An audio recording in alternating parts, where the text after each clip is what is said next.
Hello everyone. कैसे हैं आप सभी? होपफुली सभी अच्छे हैं और सबका प्रिपरेशन अच्छा चल रहा होगा। मैं जेसीआई का core member as a chemistry faculty और आपका एज ए केमिस्ट्री मेंटर। दोस्तों, जिस तरीके से हमने बात की थी कि हम आपके साथ जुड़े रहेंगे टिल जो भी आपका first week of May exam होता है। तो अब अगर हम बात करें तो ऑलमोस्ट लगभग आपके पास 130-35 दिन का समय रह गया है। और किस तरीके की हमारी प्लानिंग होनी चाहिए और किस तरीके से हमें लास्ट जो जनवरी फरवरी मार्च का महीना है उसको किस तरीके से हम यूटिलाइज कर सकते हैं, कौन कौन सी ऐसी बातें, कौन कौन से ऐसे इंपॉर्टेंट पॉइंट्स हैं जिनको हमें ध्यान में रखना चाहिए और जिसके थ्रू अगर हम उन प्लानिंग को अगर ध्यान रखें और उनको इम्प्लीमेंट करें तो एक नीट में एक अच्छा स्कोर कर सकते हैं। तो बेसिकली जैसे आप सभी को पता है कि नीट में अब 5 महीने से भी कम का समय बचा हुआ है, तो क्या प्लानिंग होनी चाहिए? तो जैसे कि मैंने पहले भी आपको कई वीडियोस में बताया है कि सबसे पहला आपका टारगेट यही होना चाहिए कि आप सिलेबस को जल्दी से जल्दी कंपाइल करें। ऑलमोस्ट आपका सिलेबस अपने लेवल पे कंप्लीट हो जाना चाहिए टिल आप बात करें कि 15 जनवरी तक आप कंप्लीट कर सकते हैं। जहाँ पर भी अगर आप बात करें कि 11th almost you have completed, तो I will suggest first point that which is very important कि आप 1 से यानी कि नए साल का शुभारंभ आप 11th के पेपर से स्टार्ट करें। तो सबसे पहले आपको 15 दिन जो जनवरी के 15 दिन हैं, 1 जनवरी से लेकर 15 जनवरी के अंतराल में कम से कम आपको 5 पेपर 11th के सिलेबस के देने चाहिए, क्योंकि ये जो मंथ है वो तो इम्पोर्टेंट है और ऑलमोस्ट आप सभी का 11th वाला पार्ट कंप्लीटेड है। अगर चल भी रहा है बात करें तो वो 12th का सिलेबस है, 12th का सिलेबस रिमेनिंग होगा, चाहे वो बायोलॉजी सब्जेक्ट हो चाहे वो फिजिक्स केमिस्ट्री वाला का पार्ट हो, राइट? तो ऑलमोस्ट 11th कंप्लीटेड है, तो 15 दिन में आप प्लान कर सकते हैं कि आप 15 दिन में 11th के पेपर दे लें। कम से कम आपको 5 या 6 पेपर देने चाहिए 2 दिन के अंतराल पे, या आप कंटिन्यूसली देना चाहते हैं तो आप दे सकते हैं अगर आप कैपेबल हैं तो। बाकी आपका टारगेट होना चाहिए कि 15 जनवरी तक सिलेबस जब कंप्लीट हो जाए, उसके बाद जनवरी के जो 15 दिन बचते हैं, आपके 15 या 16 दिन जो बचते हैं जनवरी मंथ के, उसमें आपको 12th के पेपर देने चाहिए। क्योंकि 12th आप अभी पढ़ भी रहे हैं, आप टच में भी हैं, तो आपको इतने ज़्यादा समय की रिक्वायरमेंट पड़ेगी भी नहीं 12th के वाले पोर्शन में। तो आप उन 15 दिन में आप बेसिकली 12th के पोर्शन को कवर कर सकते हैं एक बार पे। जब जनवरी मंथ कंप्लीट हो जाएगा तो आपके पास जो सबसे इम्पोर्टेंट मंथ है फरवरी का महीना। फरवरी का महीना कहते हैं कि बहुत ही छोटा महीना होता है और यूं ही चला जाता है, और डेफिनेटली ये बात सही भी है कि फरवरी के महीने में आपको पता भी नहीं लगेगा, क्योंकि बहुत सारे रीज़न भी हैं, ये से बताने की ज़रूरत नहीं है। तो जल्दी से फरवरी का मंथ यूं ही उड़ जाता है दोस्तों। तो आपको बड़ा ही केयरफुल रहना पड़ेगा कि फरवरी के महीने में कम से कम आपका प्लानिंग होना चाहिए कि 12 पेपर आप दें। अगर मैं बात करूं फरवरी का महीना 28 दिन का है, तो कम से कम आपको 12 पेपर फरवरी के महीने में देने होंगे। अब वो आप पे डिपेंड करता है कि आप 2 दिन के अंतराल पे देते हैं या कुछ पेपर जो आप हैं 3 दिन के अंतराल पे दे सकते हैं, कुछ रेगुलर बेसिस पे भी दे सकते हैं। और ये 12 के 12 जो पेपर होने चाहिए वो फुल सिलेबस होने चाहिए। अब बात उठती है कि क्या सर पेपर देने से ही सब कुछ होगा, क्या उस ड्यूरेशन में या उस मंथ में हमें प्रिपरेशंस भी करनी चाहिए? नो डाउट उसमें आपको प्रिपरेशंस भी करना है, क्योंकि आप जनवरी तक कंप्लीट कर चुके होंगे अपना सिलेबस। फरवरी का महीना ऐसा है जिसमें आप चीज़ों को मतलब कह सकते हैं कि आपके जो भी शॉर्ट नोट्स हैं उनको देखकर आप पेपर दे सकते हैं फुल सिलेबस, या बायो के पोर्शन में आप वन शॉट देख सकते हैं। इसके लिए हम भी आपके सामने एक प्लानर लेके आ रहे हैं, एक कहने का मतलब एक क्रेश कोर्स टाइप लेके आ रहे हैं, जिसमें केमिस्ट्री बेसिकली मैं ही कवर करूँगा। तो केमिस्ट्री आप यहाँ से कर सकते हैं हमारे साथ जुड़कर। बाकी फिजिक्स और बॉटनी जूलॉजी भी आपको रेगुलर बेसिस पे इसी चैनल के माध्यम से, जेसीआई के माध्यम से आपको वीडियोस मिलेंगे। आप हमारे साथ बने रहिए, तो उस में भी आप प्लानिंग कर सकते हैं। क्योंकि बच्चा सबसे इम्पोर्टेंट चीज़ ये है कि जो भी आपने पढ़ा है उसको जल्दी से किस तरीके से आप एक कंटिन्यूशन में लाएं और पेपर दे पाएँ। क्योंकि अभी तक आप पढ़ रहे थे, बहुत बड़ा लंबे-लंबे सिलेबस थे, बहुत बड़ी-बड़ी कॉपियाँ आपने भरी, लेकिन लास्ट के जो 3 महीने, 4 महीने होते हैं, 2 महीने होते हैं, उन जो भी आपने चीज़ें पढ़ी, उन चीज़ों को जल्दी से रिवाइज़ करना।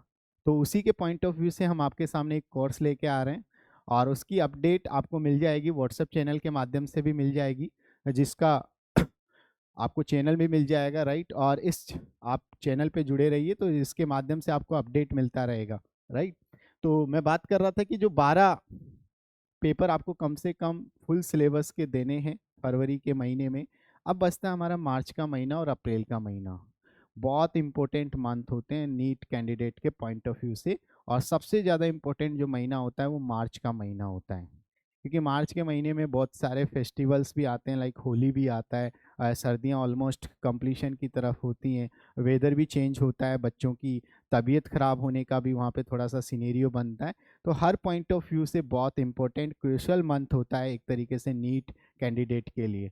तो वो महीना आपको बहुत अच्छे से यूटिलाइज करना है। मैक्सिमम इंस्टीट्यूट का जो टेस्ट सीरीज आप देखेंगे वो मार्च के स्टार्टिंग में स्टार्ट होता है, क्योंकि मार्च और अप्रैल कंप्लीटली टेस्ट सीरीज चलता है। उस टाइम पे आपको बेसिकली बच्चा पार्ट वाइज टेस्ट सीरीज मिलेगा इनिशियल फेज में।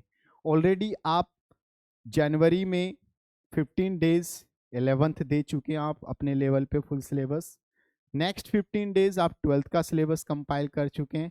फरवरी के महीने में आप 11 12th कंप्लीट फुल सिलेबस के पेपर दे चुके हैं, यानी आप कंपटीशन में बहुत आगे चल रहे हैं। जब मार्च के महीने में हर इंस्टीट्यूट में टेस्ट सीरीज स्टार्ट होगी तो मैं आपको यही सजेस्ट करूंगा कि आप उन टेस्ट सीरीज को भी सीरियसली लें। जो भी टेस्ट का सिलेबस है, हर आई थिंक 2-3 दिन के इंटरवल पे आपको हर टेस्ट सीरीज मिलता है, हर इंस्टीट्यूट का पेपर्स मिलते हैं। उन टेस्ट सीरीज का जो सिलेबस है उसको आप अच्छे से रिवाइज करते हुए चलें। फॉर एग्जांपल 3 मार्च को आपका पेपर है, अगर मैं बात करूं कि 3 मार्च को आपका पेपर है पार्ट 1, उसका सिलेबस है केमिस्ट्री में फॉर एग्जांपल 3 चैप्टर्स आ रहे हैं, फिजिक्स में आपके 4 चैप्टर्स आ रहे हैं। तो आई विल सजेस्ट कि आप मार्च के महीने में उस किसी भी एक पर्टिकुलर टेस्ट सीरीज को पकड़ लो। आप जिस इंस्टीट्यूट में पढ़ रहे हैं उस टेस्ट सीरीज को आप पकड़ सकते हैं, या आप कोई टेस्ट सीरीज एडिशनल भी ले सकते हैं। हम भी आपके लिए कुछ पेपर्स अवेलेबल कराएंगे व्हाट्सएप चैनल पे, आपको रेगुलर बेसिस पे टेलीग्राम चैनल पे भी आपको पेपर मिलते रहेंगे। तो आप हमारा व्हाट्सएप एंड टेलीग्राम चैनल भी ज्वाइन कर सकते हैं। उस पॉइंट ऑफ व्यू से हम डेफिनेटली आपके साथ हेल्प करेंगे आपको, जिस तरीके से हमने प्रॉमिस किया था। तो फॉर एग्जाम्पल 3 मार्च को आपका पेपर है जिसका सिलेबस फॉर एग्जाम्पल केमिस्ट्री में 3 चैप्टर आ रहे हैं, फिजिक्स के 4 चैप्टर आ रहे हैं। मैं आपको यही कहूँगा कि आप उन 3 दिन में वही 3 चैप्टर या 4 चैप्टर को अच्छे से करो और उस पेपर को अच्छे से दे के आओ, इस इंटेंट के साथ देने जाओ कि जैसे कि आपका नीट का एग्जाम है। आपके दिमाग में, आपके माइंड में वो चीज़ चलनी चाहिए कि आपका अगर टारगेट 680 है नीट में, फॉर एग्जाम्पल अगर आपका टारगेट 680 प्लस है तो आप उस एग्जाम में भी वो 680 प्लस अचीव करने की कोशिश करो। अगर आपका टारगेट 700 प्लस है तो आप कोशिश करो कि 3 मार्च वाले एग्जाम में भी आप 700 प्लस लाओ। इस तरीके से आप टेस्ट सीरीज को कंटिन्यू फॉलो करेंगे मार्च के महीने में और 15 अप्रैल तक यही सीन रखना है। लेकिन इसके बीच में आपको एक चीज़ बहुत इंपॉर्टेंट है जो ध्यान देनी है, हर 5 दिन या 6 दिन के इंटरवल पे आपको फुल सिलेबस पेपर भी देना है। रिगार्डिंग अदर देन उस आप जो टेस्ट सीरीज को ज्वाइन कर रखे हैं उसके अलावा आपके लेवल पे घर पे बैठ के टाइमिंग आपका वही होना चाहिए 2 to 5:20 वाला। आपको घर पे बैठ के ईमानदारी से फुल सिलेबस भी देना है। ऐसा नहीं है कि उस टाइम अगर आप पार्ट पेपर देना स्टार्ट कर दिए कि आपका कनेक्शन फुल सिलेबस से हट जाए, नहीं, ऐसा नहीं करना है। हमें रेगुलर बेसिस पे 4 दिन 5 दिन के इंटरवल पे जैसा भी आपको लगे, वो डिपेंड करता है, स्टूडेंट टू स्टूडेंट वेरी करता है। अगर कोई दोनों चीज़ें मैनेज कर सकता है, पार्ट वाइज सिलेबस भी और रेगुलर बेसिस पे अगर वो अल्टरनेट डे पे पेपर दे सकता है, मैं भी ऐसा ही किया करता था। मैंने भी एक टेस्ट सीरीज ज्वाइन कर रखी थी, उसमें उस टाइम पार्ट वाइज टेस्ट चल रहे थे, लेकिन साथ के साथ पैरेलली घर पे बैठ के मैं भी पेपर दिया करता था रात को, क्योंकि दिन में मेरा कॉलेज के कोचिंग हुआ करता था, बच्चों को पढ़ाने जाया करता था, राइट। तो रात को जब समय रहता था उस टाइम 10 से 1 कभी पेपर दिया, कभी 9 से 12 पेपर दिया। तो इस तरीके से आप भी अपने अकॉर्डिंगली प्लान कर सकते हैं उस मंथ में। और लेकिन पॉइंट यही है कि आपको फुल सिलेबस पेपर भी देना पड़ेगा। बात हो गई है अप्रैल तक की। अप्रैल तक की कहानी साफ है सबको, 15 अप्रैल तक। अब ये लास्ट के 15 दिन बचते हैं। Very very important month, yes या नो। इस मंथ में मैं कहूँगा कि आप पेपर की फ्रीक्वेंसी को चाहें तो थोड़ा सा कम कर सकते हैं, 3 दिन या 4 दिन के इंटरवल पे पेपर ला सकते हैं, वो भी फुल सिलेबस। लेकिन सबसे इम्पोर्टेंट जो ये 15 दिन हैं वो इस तरीके के हैं जिनमें आपने जितने पेपर अभी तक दे लिए होंगे, स्टार्टिंग से आप 11th क्लास से अगर कोचिंग कर रहे हैं नीट का, या हो सकता है कि कोई 9th क्लास से कोचिंग कर रहा हो, या हो सकता है कोई एक ही साल का ड्रॉप लिया हो, तो जितने पेपर आपके पास हैं उन पेपरों को आपने एनालिसिस किया होगा। अगर नहीं किया एनालिसिस तो हम उस पर भी आपको एक वीडियो बनाकर देंगे, एनालिसिस किस तरीके से किया जाता है पेपर का। तो अगर आपको वो वीडियो भी चाहिए तो आप कमेंट बॉक्स में हमें बताएं कि आपको analysis, how to analysis a paper, उस पर भी हम वीडियो बना देंगे आपके लिए। तो आपको पेपर जो भी आपने एनालिसिस किए होंगे, जिस तरीके से आपने जो मार्क कर रखे होंगे, क्योंकि ऐसा नहीं होता कि जब एक पेपर होता है उसमें 180 क्वेश्चंस होते हैं कि आपको 180 में से सभी नहीं आते। 10 क्वेश्चन, 15 क्वेश्चन, मैक्सिमम 20 क्वेश्चन ऐसे होते होंगे जिस पे आपकी गलतियां हुई होंगी। उन 20 क्वेश्चन में से 10 क्वेश्चंस आपने उसी टाइम करेक्ट कर लिए थे। दिक्कत क्रिएट कौन करेगा? वो 10 क्वेश्चंस जो बच गए, वो आपको लॉन्ग टर्म तक याद नहीं रहते हैं। तो उन क्वेश्चंस को आपको दोबारा देखने की जरूरत है, क्योंकि नीट में वो क्वेश्चंस गलत होने की प्रोबेबिलिटी ज़्यादा है।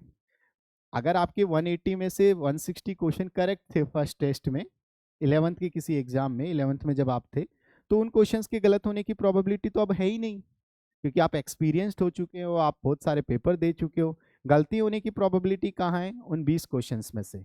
तो उन 20 क्वेश्चंस को आपको फिर से देखना है, फिजिक्स के उन क्वेश्चंस को वापस से लगाना है, केमिस्ट्री के उन कंसेप्ट को फिर से समझना है, बायो के अगर कोई फैक्ट हैं तो उनको फिर से याद करना है, एनसीईआरटी के की पॉइंट्स को आपको ध्यान में देना है, राइट। तो ये 15 दिन की आपकी प्लानिंग होनी चाहिए कि पेपर प्लस आपके पास जो भी शॉर्ट नोट्स हैं, और एक बार लास्ट जो 15 दिन का रिवीजन होता है एक बच्चे के पॉइंट ऑफ व्यू से, उसके बाद आपको 15 अप्रैल के बाद डिपेंडेंसी नहीं रखनी है। कई बच्चे क्या होते हैं कि उसके बाद 15 अप्रैल के बाद में भी वन शॉट देखते हैं। I will not suggest that type of बवंडर मिस्टेक्स, राइट। कि आपको अपने पे डिपेंडेंसी, खुद को टाइम देना है। आपने पिछले 1 साल 2 साल में जो किया है उस चीज को एक तरीके से बाइंड अप करना है, क्योंकि चीजें आपने बहुत सारी पढ़ ली हैं, बहुत सारी चीजें इधर उधर बिखरी हुई नजर आएंगी, और आपका कॉन्फिडेंस भी थोड़ा सा डाउन रहेगा कि यार कि क्या पढ़ना है क्या नहीं पढ़ना है, राइट। तो आपके 15 दिन बहुत इंपॉर्टेंट है। आपको हर चीज बारीकी से लास्ट मान के चलिए कि मतलब आप ये सोचकर देखिए कि लास्ट मोमेंट पढ़ रहे हैं, अब इसके बाद पढ़ना ही नहीं है। तो ये आपकी प्लानिंग रहेगी मतलब अप्रैल एंड तक। उसके बाद हमारे पास 2 या 3 दिन या 4 दिन बचते हैं। Most probably first week of May को एग्जाम होगा, 4 मई को एग्जाम होना चाहिए नीट का। वो आपको क्लियर हो जाएगा जैसे ही आपका इन्फॉर्मेशन बुलेटिन आता है, नोटिफिकेशन आता है, राइट। तो आपको सारी इन्फॉर्मेशन मिल जाएंगी, वो भी हम टेलीग्राम चैनल पे आपको डेली बेसिस पे जो भी अपडेटेशन होगा, राइट, जो भी आपके पास नोटिफिकेशंस होंगे, आगे काउंसलिंग से रिलेटेड किस तरीके से काउंसलिंग्स करनी चाहिए, वो सारे वीडियोस, वो सारे इन्फॉर्मेशंस आपको वहाँ पे मिलेंगे। क्योंकि मैंने खुद ने पर्सनली काउंसलिंग की, मैंने कोई करियर काउंसलर हायर नहीं किया था, खुद सीखा है किस तरीके से काउंसलिंग की जाती है। और डेफिनेटली हम आपकी भी हेल्प करेंगे, आपको कोई भी हेल्प की जरूरत पड़ेगी हम आपके साथ बने हुए रहेंगे।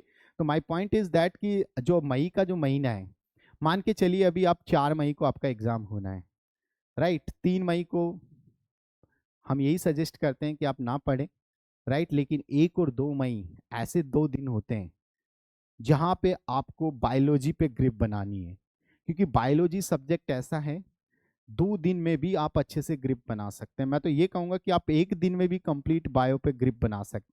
ग्रिप इन द सेंस आप पूरा नहीं पढ़ सकते, लेकिन जो हाईलाइटेड पॉइंट्स हैं जो आपने 11th में जब आप आए थे, 12th में जब आप पहली बार पढ़े थे, आप जो हाइलाइटर्स लाए थे, एनसीईआरटी में लाइन को आपने अंडरलाइन किया था, अलग से कीवर्ड्स लिखे थे, उन पॉइंट्स को देखने की ज़रूरत है। फिजिक्स में आपको फॉर्मूले देखने हैं, फॉर्मूले के बेसिस पे, फॉर्मूले का भी हम वीडियो बना देंगे उस टाइम अगर आप चाहेंगे तो। केमिस्ट्री में आपको फॉर्मूले देखने हैं, फिजिकल केमिस्ट्री में ऑर्गेनिक केमिस्ट्री की इंपॉर्टेंट रिएक्शंस, रिएजेंट, उनके रिएक्टेंट प्रोडक्ट्स क्या हैं वो याद रखने हैं। इनऑर्गेनिक केमिस्ट्री में आप चाहें तो एनसीईआरटी में आपने जो मेन पॉइंट अंडरलाइन कर रखे हैं, for example like coordination compound है, कोऑर्डिनेशन कंपाउंड में आप एप्लीकेशंस ऑफ द कॉम्प्लेक्सेस पढ़ते हैं, राइट। और सॉल्ट एनालिसिस वाला पोर्शन है जो भूल सकता है इंसान, तो लास्ट के 2 दिन में वो याद कर सकता है। तो ये आपका पूरा प्लानिंग होना चाहिए। ओवरव्यू मैंने आपको एक ऊपर ऊपर से दे दिया। इसके अलावा भी एडिशनली आपको कुछ पॉइंट्स हैं, ये जो 4 महीने 5 महीने में आपको ध्यान रखने हैं, और आप किस तरीके से यूटिलाइज कर सकते हैं उन पे भी मैं थोड़ा सा बात कर लेता हूँ।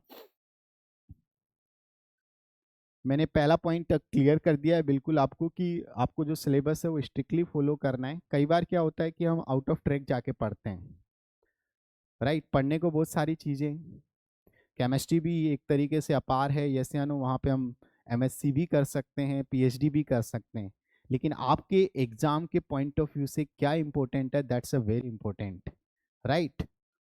आप कहेंगे कि सर आप डॉक्टर कैसे बने, आपने नीट एग्जाम कैसे निकाला मैथमेटिक्स के होते हुए भी, लेकिन मुझे पता है कि मुझे पढ़ना क्या था, राइट। कि मुझे बायोलॉजी में यही चीज़ पढ़नी है क्योंकि मुझे पीएचडी नहीं करनी, मुझे एमबीबीएस नहीं करना, राइट। हो सकता है कि आपको एमबीबीएस कराया जा रहा हो, आपकी कॉपियाँ भरी जा रही हो, लेकिन उस चीज़ को आपको इग्नोर करना होगा, आपको फोकस करना होगा नीट में क्या आ रहा है। वो कहाँ से पता लगेगा, जब आप मैक्सिमम पेपर देंगे, प्रीवियस ईयर्स करेंगे, सॉल्व करेंगे, प्रीवियस ईयर्स के क्वेश्चंस देखेंगे, आप खुद आइडिया लगा लेंगे क्या इंपॉर्टेंट है क्या इंपॉर्टेंट नहीं है। तो सिलेबस को स्ट्रिक्टली फॉलो करना है, वेरी इंपॉर्टेंट पॉइंट किसी भी कंपटीशन एग्जाम के लिए। इफेक्टिव स्टडी प्लान होना चाहिए, पूरा समझा दिया मैंने, यस या नो। पिछले 10-15 मिनट में मैंने आपको यही समझाया कि मई तक आपको क्या करना है, क्या प्लानिंग होनी चाहिए, 15 दिन की क्या प्लानिंग है। Practised mock test paper already I have discussed, yes या no. Various type of the test series, regular basis पे पेपर आपको हम व्हाट्सएप एंड टेलीग्राम चैनल पे प्रोवाइड करते रहेंगे। Keep distance from the destructive elements, this is the very important point जो मैंने अभी तक के वीडियो में जिक्र नहीं किया, कि जो distractive element in the sense, हर चीज़ की एक लिमिटेशंस होती है, हर चीज़ एक लिमिट में अच्छा लगता है। फॉर एग्जांपल मेरे पास ये फ़ोन है, अगर मैं इस फ़ोन को यूटिलाइज़ करता हूँ, राइट, इसमें इंस्टा चलाता हूँ, फेसबुक चलाता हूँ, कोई बुराई नहीं है, लेकिन हर चीज़ की एक लिमिट होती है। अभी आपका समय है कि आप अपनी एग्ज़ाम पे फोकस करें।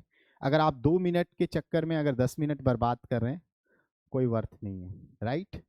तो पॉइंट ये नहीं है कि आप इंस्टा ना चलाएं या फेसबुक ना चलाएं या यूट्यूब ना देखें, राइट, वो भी देखना ज़रूरी है, लेकिन लिमिटेशंस, यस या नो। अगर आप 5 मिनट का ब्रेक ले रहे हैं, 5 मिनट के लिए आप म्यूजिक सुन रहे हैं, तो आप 5 ही मिनट सुने। ऐसा नहीं होना चाहिए कि फिर आप उस पर 2 घंटे के लिए इंस्टाग्राम पे रील स्क्रॉल कर रहे हैं, राइट। तो डिस्ट्रक्टिव एलिमेंट से अगर आप दूर रहेंगे तो बेटर है।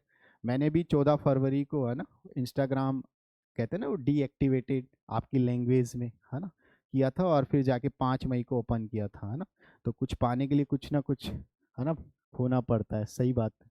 Study from the good material already I have discussed कि क्या इंपॉर्टेंट है, वो कैसे पता चलेगा, प्रीवियस ईयर्स को देखिए, राइट। फेथ रखिए, सिस्टम पे फेथ रखिए, जो हम आपको प्रोवाइड करेंगे आने वाले प्लानर में, यस है नो, जो हमारा प्रोजेक्ट है, यस है नो, वो जल्दी हम आपके साथ शेयर करेंगे। मैंने कहा ना कि रेगुलर बेसिस पे मैं इस चैनल के माध्यम से, इस संस्थान के माध्यम से आपके साथ जुड़ा रहूँगा, और केमिस्ट्री का पोर्शन कंप्लीट करने की गारंटी मेरी है, राइट। और नीट में 180 किस तरीके से लाने हैं केमिस्ट्री में, उस पर भी हम बात करेंगे, और जल्दी उस पर भी एक वीडियो आपके लिए बनाएंगे। नो योर वीकनेस, हमेशा हर बंदा सिर्फ स्ट्रेंथ पे काम करता है। फॉर एग्जाम्पल मेरा केमिस्ट्री अच्छा है, नो डाउट अच्छा होगा, टीचर हूँ, राइट। फॉर एग्जाम्पल मेरा फिजिक्स अच्छा है, तो इसका मतलब ये नहीं कि सिर्फ मैं फिजिक्स को ही पसंद करूँ या फिजिक्स पे ही काम करूँ, फिजिक्स के ही क्वेश्चंस करूँ। फॉर एग्जाम्पल किसी बच्चे को बायोलॉजी अच्छी लगती है, सिर्फ बायो पढ़ रहा है, जस्ट ओनली बायो रीडिंग, उससे सिलेक्शन नहीं होता है। चारों इंपॉर्टेंट है, चाहे वो बॉटनी हो, चाहे जूलॉजी हो, चाहे फिजिक्स हो, चाहे केमिस्ट्री हो। अगर एक भी थोड़ा डाउन है, सिलेक्शन की प्रोबेबिलिटी गिर जाएगी, यस है ना। सिलेक्शन छोड़ो, कुछ भी नहीं मिलेगा, है ना, बीडीएस बीएमएस भी नहीं मिलेगा। कंपटीशन आपको सबको पता है किस लेवल का है, लेकिन घबराना नहीं है, राइट। तीनों को इक्वली वेटेज दो, इक्वली इंपॉर्टेंस दो। जो आपकी वीकनेस है उस पर ज़्यादा काम करो ना। मान लो केमिस्ट्री अच्छी आती है तो केमिस्ट्री पढ़कर क्या कर लेंगे हम, हैं? या मास्टर तो नहीं बनना ना, हमारी तरह टीचर थोड़ी बनना है, आपको डॉक्टर बनना है ना अभी, राइट। तो आप उस चीज़ पे फोकस करें कि आपकी जो वीकनेस है, फिजिक्स नहीं आती। बहुत सारे नीट के बच्चों का डर होता है, एक फोबिया टाइप होता है ना, कि यार फिजिक्स ही नहीं बनती मेरे से, कैसे कर लूँगा, है ना। तो जो चीज़ नहीं आती उस पर ज़्यादा मेहनत करो, डेफिनेटली आप अच्छा करोगे, है ना। और हम आपके साथ हैं, फिजिक्स के भी बहुत ही फेमस टीचर्स हैं, ऐसा है ना, जो आपके लेक्चर्स लेंगे डेली बेसिस पे, आप उनसे भी आपका इंट्रो कराएंगे जल्दी हम, राइट। नेक्स्ट अगर हम बात करें रिवाइज का पूरा फंडा मैंने पूरा क्लियर कर दिया है, ऐसा नो किस तरीके से आपको रिवाइज करनी है सारी चीज़ें। Use new technologies, this is the very important point, कि आज ज़माना एडवांस्ड है, राइट। तो आपको एडवांस्ड होना पड़ेगा। फॉर एग्जांपल जैसे मैंने कहा टेलीग्राम वाला, राइट। अगर टेलीग्राम पे हम आपको कोई चीज़ प्रोवाइड करते हैं, न्यू कोई मटेरियल प्रोवाइड करते हैं, मेरे पास भी एनसीईआरटी की बहुत सारी हाइलाइट्स हैं जो मैंने की थी, जैसे है ना जब प्रिपरेशंस किया लास्ट ईयर नीट के लिए, कि किस तरीके से बायो में मैंने अच्छा स्कोर किया है ना, नॉन बायो का स्टूडेंट होते हुए भी, तो वो भी हम आपको टेलीग्राम पे प्रोवाइड करेंगे। तो टेक्नोलॉजी को यूज़ करो, है ना, विथ लिमिटेशंस के साथ, तो आप डेफिनेटली जो नीट है उसको क्रैक कर लोगे। ये सारे पॉइंट्स वही एक चीज़ है कि आपके इंटेंट पे डिपेंड करता है, कि अगर आपका इंटेंट है कि आपको डॉक्टर बनना है तो कोई नहीं रोक सकता, लेकिन अगर आप चाहते ही नहीं कि डॉक्टर बनना है तो फिर पॉसिबिलिटी नहीं है, राइट। अगर आपको डॉक्टर बनना है तो आपको सोचना पड़ेगा कि हाँ मुझे करना है, और जिस दिन आपने ये सोच लिया मुझे करना है, आप कर ले जाएंगे। अदरवाइज चाहे मैं यहाँ आके कुछ बोल लूँ, या कोई एक्स वाई जेड आपके सामने आकर बोल ले, या एक्स वाई जेड कोई भी आपको पढ़ा दे, आप नहीं बन सकते जब तक आपका इंटेंट ही नहीं है, क्योंकि अंदर से आवाज़ आनी चाहिए ना। मैं हमेशा एक ही लाइन कहता हूँ कि वो, कि जिसमें उबाल हो ऐसा खून चाहिए, जीत के खातिर ऐसा जुनून चाहिए, आसमां भी धरती पर आएगा, बस इरादों में ऐसी गूंज चाहिए। तो अगर आपके इरादे मजबूत हैं तो फिर आपको कोई नहीं रोक सकता, नो वन, यस या नो, चाहे कितने भी डिस्ट्रैक्शन क्यों ना आए, आप कर ले जाएंगे। तो जाते जाते यही कहूँगा कि तैयारी ऐसी करो कि सिलेक्शन हो जाए, और सिलेक्शन ऐसा हो कि तहलका हो जाए। तो दोस्तों आपका सिलेक्शन हमारे लिए सबसे इम्पोर्टेंट है, और आप हमारे इससे जुड़े रहिए। डेफिनेटली मैं प्रॉमिस करता हूँ इस चैनल के माध्यम से और इस पूरे संस्थान के माध्यम से, कि जिस ऑब्जेक्टिव से हमने ये स्टार्ट किया था, हम आपके साथ कंटिन्यूसली जुड़े रहेंगे और रेगुलर बेसिस पे हम आपको मोटिवेट करते रहेंगे। तो जय हिंद, जय भारत।